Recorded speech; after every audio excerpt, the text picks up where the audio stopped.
उनसे पूर्व उनके भाई गए थे और सिद्ध हो गए थे। तदुपस्पर्शनादेव नष्टाः विमलाशयाः ते पुरमहत्तपस्तत्र जपन्तो ब्रह्मसूरताः। वे भी उस तीर्थ के स्पर्श मात्र से सर्वथा निष्पाप तथा शुद्ध अंतःकरण वाले हो गए और उत्तम व्रत में परायण होकर ब्रह्म का जप करते हुए कठिन तप करने लगे। प्रजा सर्गोदितांस्तान् वैज्ञात्वा गद्वेति नारद पूर्ववच्चागतो वाक्यं संस्मरन्नैश्वरीं गतिम्। हे नारद, आपने सृष्टि करने के लिए उन्हें तपस्या में देखकर उनके पास जाकर ईश्वर की गति का स्मरण करते हुए वही उपदेश दिया जो पूर्व में उनके भाइयों को दिया था। भ्रातृपन्थानमादिश्य तमुनिर्मोहदर्शनम् अयाशोद्भवतिं तेऽपि भ्रातृमार्गं ययुः सुताः। हे मुने, आपका दर्शन निष्फल नहीं होता, इसलिए आपने उनको भी पूर्व के भाइयों के मार्ग का उपदेश किया, जिससे वे भी अपने भाइयों के मार्ग का अनुसरण करते हुए उसी मार्ग पर चले गए। उत्पातान बहुशो पश्यत् तदैव स प्रजापतिः विस्मितो भूतमे पुत्रो दक्षो मनसि दुःखितः। उसी समय दक्ष प्रजापति को अनेक उत्पात दिखाई पड़ने लगे। वे अपने पुत्रों को आया न देखकर आश्चर्यचकित होकर मन में दुखी हो गए। पूर्ववत् तत्रतं दक्ष शुश्राव चकितो भृशं पुत्रनाशं शुशोचाते पुत्रशोक विमूर्छितः।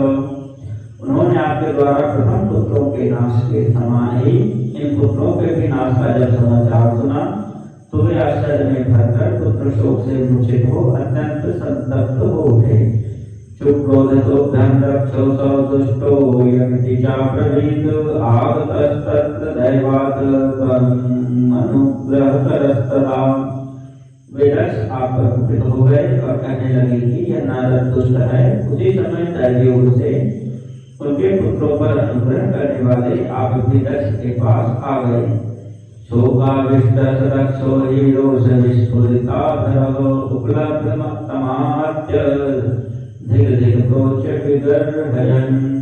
उस समय वे दक्ष प्रजापति क्रोध में भरकर अपने ओठों को फड़फड़ाते हुए आपके पास आए और आपको झुकाते हुए निंदा पूर्वक कहने लगे। दक्षुवाच किंकृतं ते धर्मश्रेष्ठ साधूनां साधुलिंगतः भिक्षोरमार्गोर्भकानां वैदर्शितो साधुकारिणां। दक्ष बोले, हे अधमों में श्रेष्ठ, तुमने साधु का रूप धारण कर मेरे सत्पुत्रों का कैसा उपदेश किया? तुमने मेरे पुत्रों को इस प्रकार भिक्षु मार्ग का उपदेश क्यों किया जो उनके लिए कल्याणकारी नहीं था? ऋणे स्त्रीभिर्मुक्तानां लोकयोरुभयोः कृतः विधाता श्रेयसो नीतां निर्दयेन शठेन ते।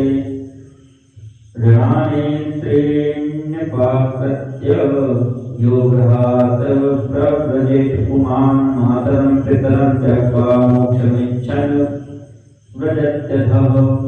तुम्हारे जैसे निर्दयी शठ ने देव ऋषि तथा पितृ से मुक्त हुए बिना ही मेरे पुत्रों को ऐसा उपदेश कर उनके इस लोक तथा परलोक के कल्याण को नष्ट कर दिया, क्योंकि जो बिना तीनों ऋणों से मुक्त हुए ही माता पिता को छोड़कर मोक्ष की इच्छा करता हुआ निवृत्ति मार्ग का अनुसरण करता है वह नरकामी होता है।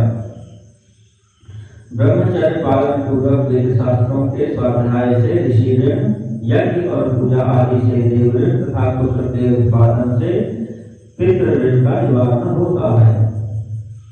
निर्दयस्तम निर्लज्जः शिशुधीर्भिद्य शोकः हरे पार्षद मध्य ही वृथाचरति मूढ़धीः। तुम निर्दयी अत्यंत निर्लज्ज हो, बालकों को बहकाने वाले तथा यश को नष्ट करने वाले हो। हे मूर्ख, तुम हरि के पार्षदों के बीच व्यर्थ ही विचरण करते हो। मुहुर्मुहुर् भद्रं तमचारो मेधमागं विभुवेद भ्रमतस्ते तह पदं लोकेषु न स्थिरम्। हे अधमाधम, तुमने बार बार मेरा अपहरण किया है, इसलिए लोक में भ्रमण करते हुए तुम्हारा पैर स्थिर न रहे।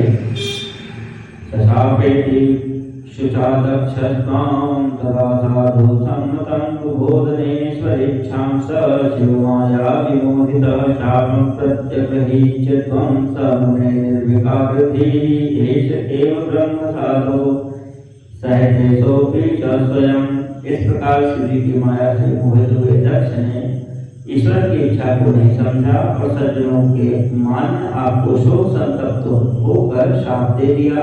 और हे मुने, निर्मल बुद्धि वाले आपने भी दक्ष प्रजापति के शाप को ग्रहण कर लिया।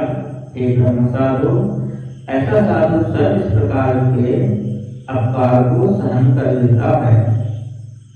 इति श्री शिव महापुराणे द्वितीयायां रुद्र संहितायां द्वितीय सती खंडे दक्ष सृष्टौ नारद शापो नाम त्रयोदशोऽध्यायः।